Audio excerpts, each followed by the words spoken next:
Hello, welcome to the normal childbirth module, and we're going to be talking about the fetal skull this morning, and I'm going to be using this plastic model of the fetal skull just to show you various aspects of the fetal skull that's really important to midwifery practice, and these things that we're going to be talking about are the different areas of the fetal skull, the different bones that make up the fetal skull, the sutures and the fontanelles of the fetal skull. So we're going to be looking at the fetal skull, and in midwifery practice we divide the fetal skull up into three areas. These areas are the vault, the face and the base. And if we look at the front of the fetal skull first, the face is where it's the area from between the orbital ridges, which is this area here, and it extends all the way from downwards to where the corner of the jaw meets our neckline. That area there is called the face. The base of the fetal skull, as if I turn it over slightly, is where the skull joins our spinal column, and it extends from there to this area here, that you can see at the base of this bone here. And then the remainder of the fetal skull is called the vault, and this area extends from the orbital ridges all the way across right to where it meets the base here in the nape of our neck. In midwifery practice, it's the vault that's got the biggest implications for our midwifery practice, and the vault actually comprises 7 bones. These 7 bones are, if we look at the front here, we've got frontal bones, and we've got 2 frontal bones. We've got the left and the right frontal bone. That's these 2 bones here. Coming towards the posterior aspect now, we've got 2 parietal bones, and we've got the left and the right parietal bone. So if we look at this from the side, we've got the frontal bones, we've got the 2 parietal bones here, and then if we look at the back of the fetal skull, we've got this bone here, and this bone here is called the occiput. The final 2 bones that make up the vault are the temporal bones, and it's just the superior aspect of the temporal bones which make up the vault, and it's these small areas here, and again we've got a left and a right temporal bone. So that's the right temporal bone, and then that's the left temporal bone. The next thing that we need to know about are the sutures, and sutures are their cranial joints which are formed where 2 bones meet. So where the 2 frontal bones meet here, we've got the frontal suture. Where the 2 parietal bones meet along here, we've got the sagittal suture. Where the 2 frontal bones meet the 2 parietal bones, we've got the coronal suture, which runs along here.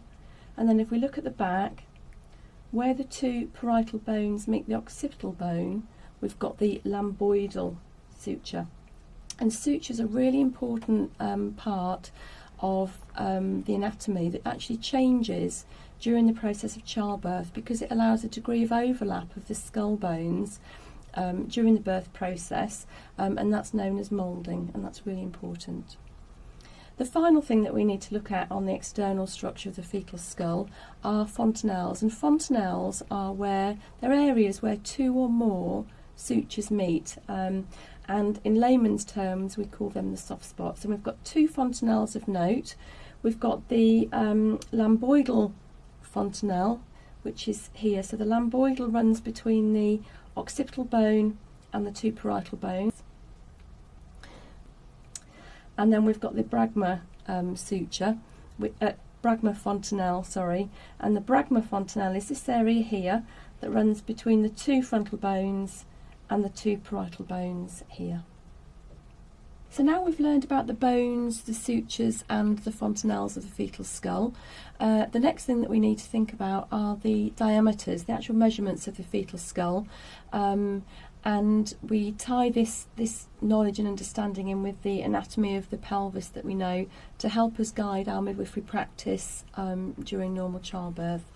And there are 6 longitudinal diameters of the fetal skull that we need to know about, and there are 2 transverse diameters of the fetal skull, and the longitudinal diameters go kind of from here and the transverse go from one side to the other here. So the longitudinal diameters that we need to know, the first one is the SOB diameter, or the suboccipitobrachmatic diameter, and this is 9.5 centimetres, and this is measured just below the occipital protuberance, which is just here, to the anterior fontanelle, or the anterior of brachma.